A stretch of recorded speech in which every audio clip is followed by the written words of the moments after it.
asistir a una conferencia, una conversación sobre un tema que nos apasiona, que es San Juan de Lurigancho.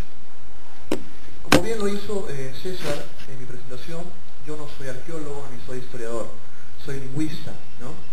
Y la lingüística, desde su perspectiva, intenta también apoyar, dotar de información sobre San Juan de Lurigancho. ¿Sí? Primero, antes de entender sobre San Juan de Lurigancho, el título es Aportes de la lingüística en la historia local. Entonces, primero tenemos que definir qué entendemos por lingüística y qué cosa es historia local, ¿no? Dos términos que resultan claves para entender esta comunicación. Primero, ¿qué cosa es la lingüística o qué es lo que se nos viene a la mente cuando escuchamos este término? Por ejemplo, a mí, antes de ser un estudioso de esta profesión, para mí la lingüística era una ciencia que me causaba pavor, ¿no? Porque la lingüística, cuando escuchaba este término, la asociaba a Martha Hildebrandt. Entonces yo decía que cada vez que esté ante un lingüista, yo no voy a hablar, ¿no? Porque me va a corregir cada 2 o 3 segundos. Entonces decía, no, pues yo no quiero ser lingüista, y menos pues esa señora que va a corregirme cada 5 segundos, ¿no?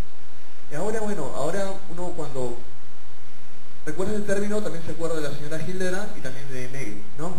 Bueno, muy similar. Sin embargo, la lingüística no es solo eso. La lingüística va mucho más allá, ¿no? La lingüística, al igual que la historia, igual que la antropología, es una ciencia. Y desde la perspectiva donde se la vea, es una ciencia social, ¿no? Es una ciencia que tiene como objeto de estudio el lenguaje. El lenguaje es una característica, es una propiedad, es una capacidad propia de los seres humanos. No existe otro ser vivo que posee el lenguaje. Entonces la lingüística tiene como objeto al lenguaje.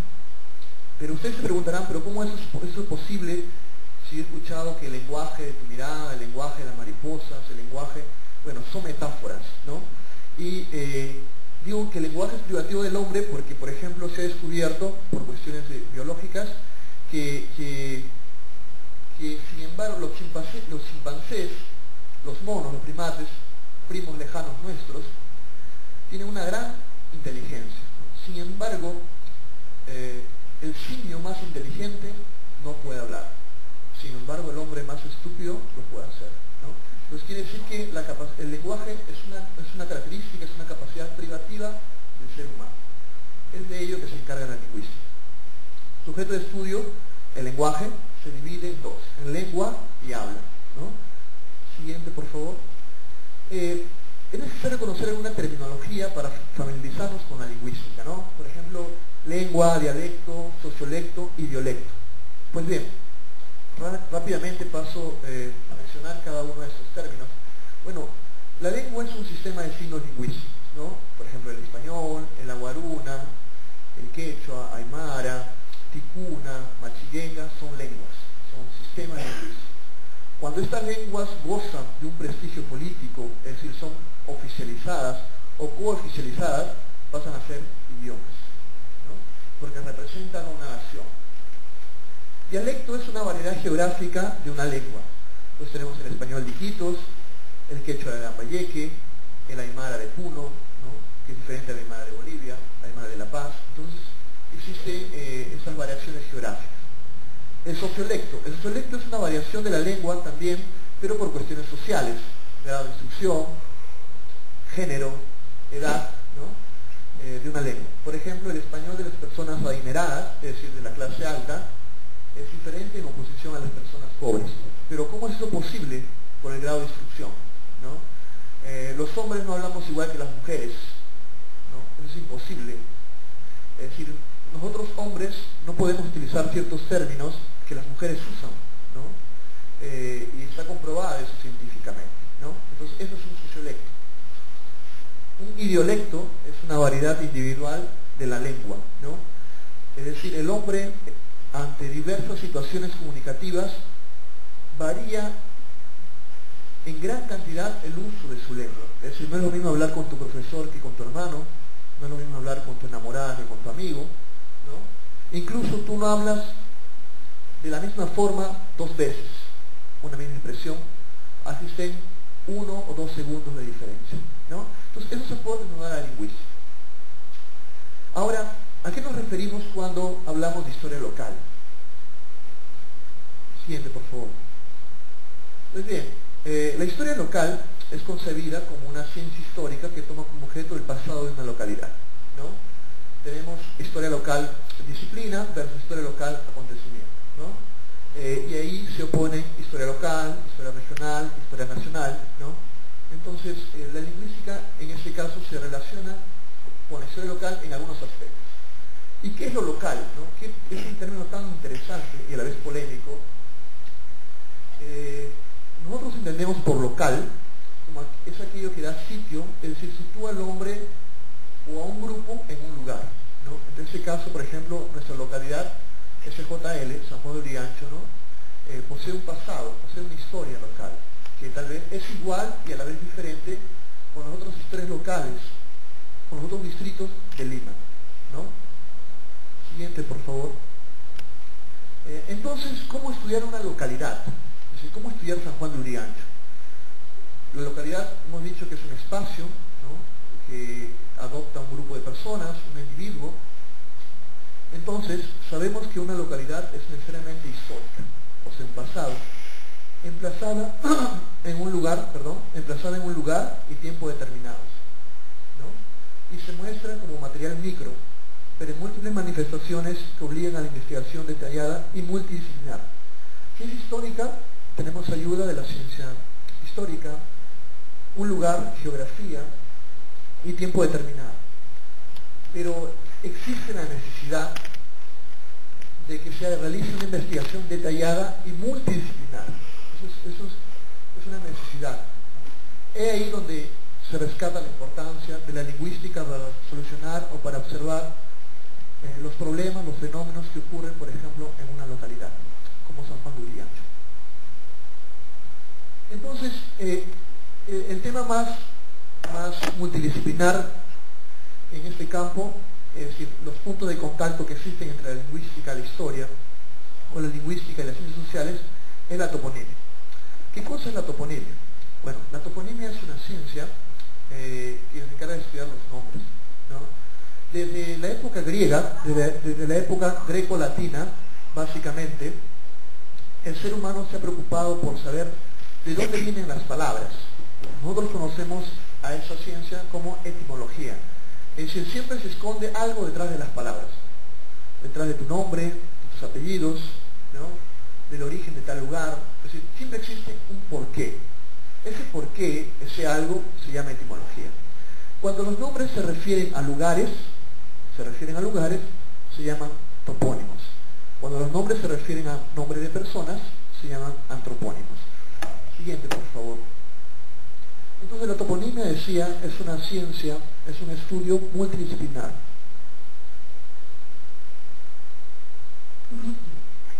Entre ellas tenemos, ¿no?, las que abarca la lingüística, la historia, arqueología, geografía, para poder trabajar de esa manera, ¿no? O sea, la toponimia no es una ciencia que solamente trabaja desde una perspectiva. Es imposible hacer eso, ¿no? Ella suma esfuerzos de otras ciencias. Entonces, el topónimo es el nombre de un lugar creado en el pasado por un hecho histórico geográfico, ¿no? Es decir, la motivación de la cual las personas, los seres humanos, dotamos de nombre a un lugar obedece un porqué. Las personas no ponen nombre por nada. Por ejemplo, ustedes o nosotros cuando denominamos con un nombre especial un paradero, ¿no? Baja en farmacia, baja en la avenida, baja en la hacienda, baja pasaje, es decir, obedece un factor. Es decir, que en ese paradero hay una farmacia, que ese paradero existe un referente, pero no necesariamente existe, es decir, en el tiempo presente. Puede ser que existió y todavía se sigue denominando así. Hace mucho tiempo que ya no existe hacienda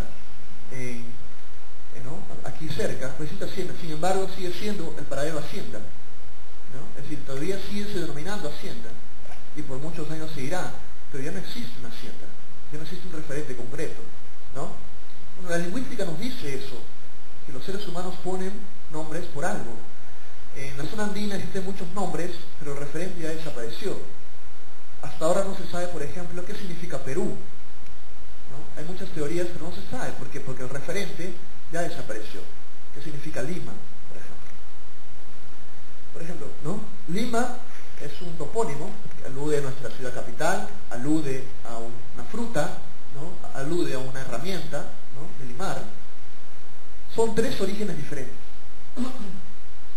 Lima es una palabra tan antigua que se encuentra registrada en los documentos coloniales desde el siglo XVI.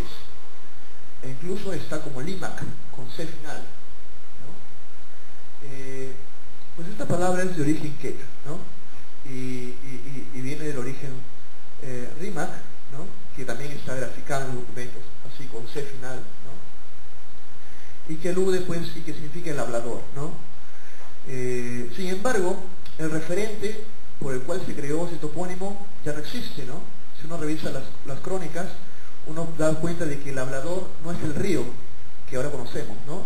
El hablador era un oráculo que existía en el cercado de Lima, pero sin embargo hasta ahora está presente el topónimo, ¿no? Entonces, las cosas, los referentes, las personas pasan, los nombres quedan, ¿no? Eso es fundamental, ¿no? Las personas, las culturas pasan y los nombres se petrifican, ¿no? Los topónimos, entonces, para escribir topónimos necesitamos, es un nombre, por tanto necesitamos ayuda de la lingüística, obedece a un hecho histórico, entonces necesitamos ayuda de la historia para explicar el porqué, y es un hecho geográfico, existe un referente, una descripción, una característica, y por tanto hacemos uso de la geografía. Siguiente, por favor. San Juan de Lurigancho, el nombre, es un topónimo con muchas historias, ¿no? Todas contadas. San Juan de Lurigancho como objeto de pesquisa, por ejemplo. Esto voy a mencionar muy brevemente. San Juan de Lurigancho desde hace mucho tiempo ha sido objeto de investigación histórica, sobre todo arqueológica, ¿no? Pero también existen otros tipos de ámbitos en los cuales ha sido objeto de pesquisa. Siguiente, por favor. Por ejemplo, el trabajo de Jacques Polony, ¿no? En 1987 es importante, por ejemplo, ¿no? Tal vez fue el primer trabajo serio, ¿no? En la cual se aborda a San Juan de Lurigancho, a las personas y su historia, ¿no? Siguiente, por favor. Es de 1987 ese trabajo, ¿no? Fernández Valle Juan, por ejemplo, también en dos publicaciones, Historia del siglo de San Juan de Lurigancho, que es un manual, una separata de 34 páginas, publicadas en el 97, y su último libro, Lurigancho, que es un libro muy voluminoso, ¿no? De 205 páginas, Los Luriganchos, presentado en el Congreso, en el hemiciclo, un libro sumamente marketeado, ¿no? Y que existen cosas muy, pero muy interesantes, que son más o menos una recopilación histórica, general, documental, de todo lo que se venía sabiendo sobre el distrito y sobre el pasado. El periodista Roberto Reboredo también ha hecho aportes muy interesantes, como El Pueblito, ¿no? Un libro publicado en el 2004, y una guía práctica del estudiante, que es un libro que faltaba, ¿no? Es decir, una información histórica para los alumnos de las escuelas. Un levanto ya que publicado, tiene una vasta bibliografía articulística, ¿no? Tiene muchos artículos publicados en diferentes boletines del distrito. Aún esperamos con ansias, los amigos que lo queremos, un libro de él, ¿no? Pero sabemos que eso va a ser muy pronto, ¿no? Si él se anima, lógico, ¿no? Pero él tiene una publicación desde la década del 90, ¿no? Él ha sido un asiduo observador, difusor, e incluso él mismo ha aceptado inmiscuirse en temas que no conocía, como la lingüística, pero su tenacidad, ¿no? Su valentía ha hecho que se sumerja en esos temas, por ejemplo, ¿no? Siguiente, el señor Bendezú, ¿no? Que falleció el año pasado, ¿verdad, Julio? Sí, un fundador de un centro cultural literario, ¿no? Siglo XXI, si no me equivoco. Él publicó un libro titulado La Real Historia del Canto Grande, San Juan de Lurigancho, un arenal candente nació la vida, ¿no? Bueno, entonces existen muchos libros ya que nos pueden hablar sobre San Juan de Lurigancho, sobre su pasado, ¿no? Sobre su historia o de su formación, ¿no? Entonces ya se puede hablar hasta una historiografía de San Juan de Lurigancho, ¿no? Que resulta interesante. Bien, siguiendo con los topónimos, solamente para suscribirnos rápidamente, ¿no? Entonces los topónimos son restos lingüísticos de un pasado, ¿no? Se crean como objetivos, tienen un porqué. Pueden llegarse al origen de los topónimos, es decir, a la etimología, de manera sencilla, dependiendo del topónimo, de manera complicada, y hasta en algunos casos es imposible, ¿no? Es decir, por ejemplo, nosotros sabemos que el topónimo Pisco proviene de la afiliación lingüística quechua y significa pájaro. Es ligeramente sencillo, está documentado en las crónicas que así es. Complicada, por ejemplo, Cusco, el topónimo Cusco, hasta hace poco tiempo era un acertijo, ¿no? Es decir, había muchas interpretaciones, la más fantasiosa, ombligo del mundo, ¿no? Bueno, si había un ombligo del mundo tendría que haber un pecho, una barriga, una espalda del mundo, ¿no? ¿Y por qué solamente Cusco, ¿no? Entonces también tendría que ser, según la visión mexicana, los aztecas, para los aztecas, Tenochtitlán, ¿no? Es el ombligo del mundo, ¿no? Entonces, ¿y por qué no es el ombligo del mundo Tenochtitlán y por qué Machu Picchu, ¿no? Entonces, pues bien, cuando se intenta buscar soluciones a partir de unas lenguas, se encuentran cosas tal vez un poco fantasiosas, y cuando se intenta buscar en otras, se encuentra tal vez con algunas verdades. Por ejemplo, hasta hace 5 años ya se sabe que Cusco es una palabra aymara, por ejemplo. Pero ¿cómo es posible que Cusco sea una palabra aymara si en Cusco se habla quechua, siempre se ha hablado quechua, ¿no? Bueno, eso no es verdad, ¿no? Si ustedes revisan los documentos coloniales del siglo XVI, XVII y XVIII, en las zonas cusqueñas, en esa época se hablaba aymara. Entonces, decir que el quechua se originó del Cusco y que siempre en Cusco se habló quechua, ahí están los documentos, ¿no? En el siglo XVI, XVII y XVIII, las zonas de Canas, Canchis y alrededores se hablaba aymara, una variedad de aymara que ahora no existe, ¿no? Y Cusco es un resto, es una reliquia lingüística de esa presencia aymara. Y imposible de saberlo es Perú, por ejemplo, ¿no? Si alguien me dice, no, ya sé de dónde viene Perú, ¿y dónde son las pruebas? Si nosotros podemos decir que tal palabra significa tal cosa, ¿no? Los lingüistas, por ejemplo, tenemos mucho miedo a hacer eso, ¿no?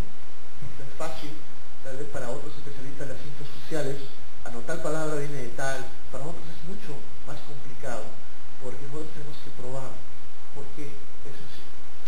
Siguiente, por favor.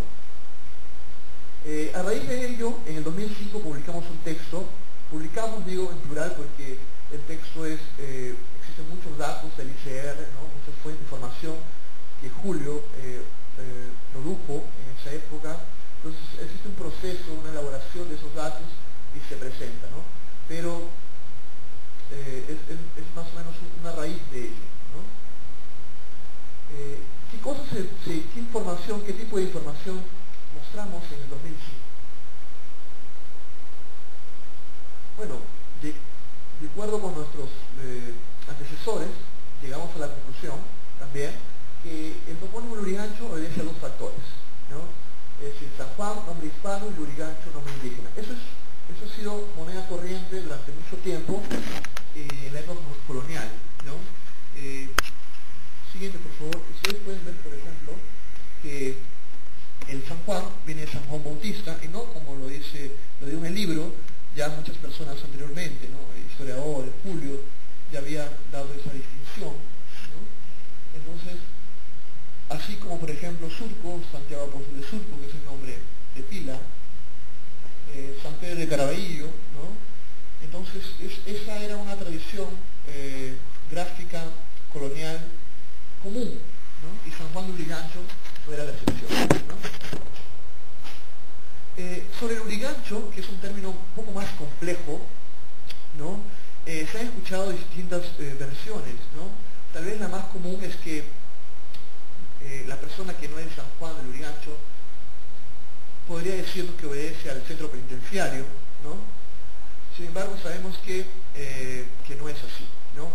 ¿Por qué? Porque uno revisando documentos antiguos, ¿no? Puede darse cuenta que el nombre está incluso desde el siglo XVII, 1600 tantos, ¿no?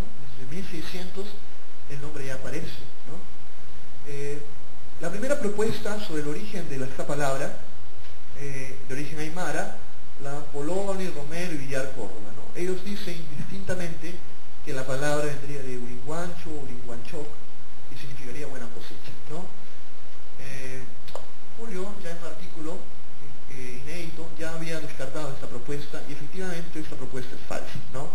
Si uno somete esta propuesta a pruebas mucho más rígidas de carácter científico, uno puede darse cuenta que la propuesta aymara es falsa, porque para comenzar, la palabra Urin no existe en las lenguas andinas, ¿no? Si uno revisa en los documentos coloniales, uno revisa en los diccionarios de las lenguas andinas, es una palabra que no existe, no existe. Es decir, si nosotros queremos decir interior o bajo en oposición, ¿no? Es decir, esa es una tradición incaica, ¿no?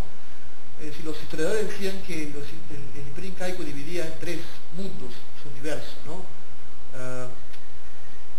En este caso dos, ¿no? Hanan, Urin, ¿no? Cusco, ¿no? ¿Cómo es eso posible?